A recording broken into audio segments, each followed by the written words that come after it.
Comme nous, les Guadeloupéens sont engagés sur la voie d'une évolution institutionnelle et, comme nous, ils discutent depuis plusieurs semaines avec le gouvernement. Jusque-là, c'était dans le plus grand secret, et voilà que maintenant, on sait un peu mieux de quoi il s'agit, sans pour autant véritablement savoir où en sont ces discussions. Là-bas, en Guadeloupe donc, comme en Martinique, plusieurs congrès des élus se sont déroulés sur ce thème. Il y en a eu 3. Mais là s'arrêtent les similitudes. En effet, on le sait, la Guadeloupe n'a pas d'assemblée unique. Elle a encore un conseil régional et un conseil général. Et il s'agit de savoir si, comme nous l'avons fait il y a 10 ans, elle va se doter d'une assemblée unique. Théoriquement, le débat devrait être plus simple puisque les élus guadeloupéens disposent de 2 expériences, celle de la Martinique donc, et celle de la Guyane. Sont-elles positives? Sont-elles négatives? Sont-elles neutres?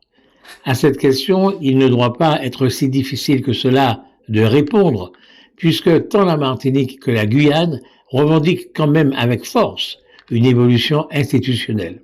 Une évolution institutionnelle avec un pouvoir normatif, c'est-à-dire la possibilité de faire des lois. En Guadeloupe, ce sujet est également abordé, le pouvoir normatif.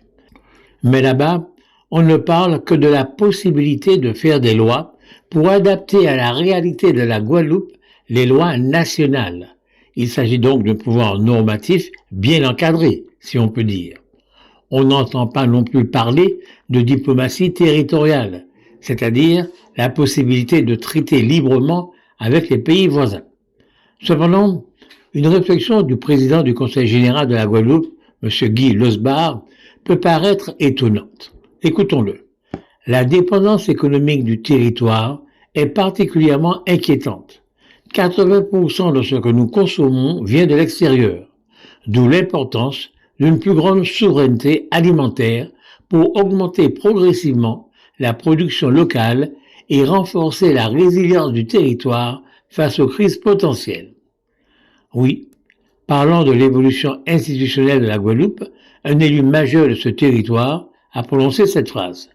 C'est-à-dire qu'il a clairement laissé entendre que, selon lui, une évolution institutionnelle permettrait d'atteindre la souveraineté alimentaire. Cela signifie que, selon lui, ce sont les lois appliquées actuellement en Guadeloupe qui empêchent le développement d'une agriculture vivrière. Dotée d'un pouvoir normatif, la collectivité territoriale de la Guadeloupe pourrait donc, par exemple, décider que les fonds européens destinés aux cultures spéculatives, la canne et la banane notamment, soient désormais affectés aux cultures vivrières. Mais qui pourrait assumer une telle décision? Et la France et l'Europe accepteraient-elles de nous accorder des subventions dans le but unique de moins acheter chez elles? La France et l'Europe accepteraient-elles de rompre le cycle de l'économie circulaire qui existe actuellement et depuis toujours? Elles nous procurent de l'argent de 1000 façons, depuis le RSA jusqu'au remboursement de nos médicaments, en passant par les 40% des fonctionnaires, mais à la condition évidente que ce soit chez elles que nous achetions l'essentiel de ce dont nous avons besoin pour vivre. À propos, on peut se demander si l'Auvergne, la Bretagne ou la Bourgogne, qui sont des régions de la France, comme nous, bénéficient de l'autonomie alimentaire. Mais il est vrai que ce n'est pas la même chose. Pour eux, en cas de catastrophe, quelques trains et camions suffiraient. Mais justement, les trains et les camions pourraient bien ne pas pouvoir passer. Le plus sage, finalement, à bien y réfléchir, c'est que toutes les régions de France se dépêchent d'être autonomes sur le plan alimentaire. Il faut vite qu'on aille leur expliquer ça. Nous nous sentirons moins seuls.